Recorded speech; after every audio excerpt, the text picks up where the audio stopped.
એક રાજા હતો. રાજાના દરબારમાં બધા હોય ને, સેનાપતિ હોય, પછી બીજું કોણ હોય? પછી રામના સમયમાં રાજાનું પ્રધાન મંડળ 54 સભ્યોનું હતું. 54 મંત્રી હોય. 14 બ્રાહ્મણ. હા, એમાં સૌથી ઓછા બ્રાહ્મણ હોય, સૌથી વધારે એમાં વૈશ્ય હોય. આવું હતું. એની સંખ્યા છે, કેટલા બ્રાહ્મણ હોય, કેટલા ક્ષત્રિય હોય, કેટલા વૈશ્ય હોય, કેટલા શૂદ્ર હોય. એમાં એક બારોટ હતો, કવિ, રાજાના મંત્રીમંડળમાં. એ રોજ આવીને બધા દુહા ને છંદ ને કવિતા ને બધું બોલે. એટલે આમ જુસ્સો ચડી જાય, જનૂન ચડી જાય. પેલાના રાજાની સાથે બારોટ રહેતા, એટલે એવું આમ એવા દોહરા ગાય ને તો ઓલાને જનૂન ચડે. એ કવિ એક દિવસ 12 ગામ જવાના, તો એને એના છોકરાને કીધું કે મારા હાટે જઈશ દરબારમાં? તો છોકરો કે હા જઈશ. તો કવિ ગયા 12 ગામ બારોટ.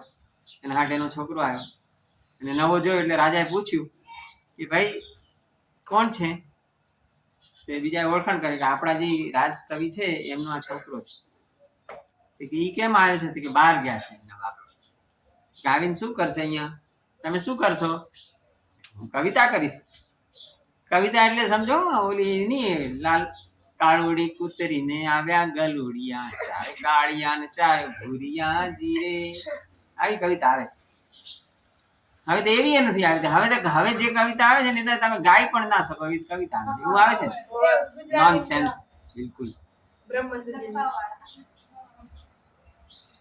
કવિતા મતલબ કે એવા દોહરા, એવા છંદ કે આમ જનૂન ચડી જાય.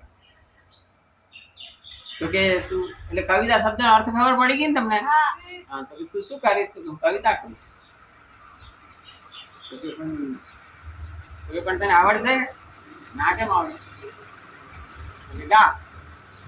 તો કે હું ગાઉં ખરો, પણ પેલા તમે તમારા હાથ ધોઈ આવો. રાજાને કોણ કે છે? કવિ નો છોકરો. હાથ ધોઈ આવે. શું કામ હાથ ધોઈ આવે? કે તમારા હાથ હરખા હોય ના હોય.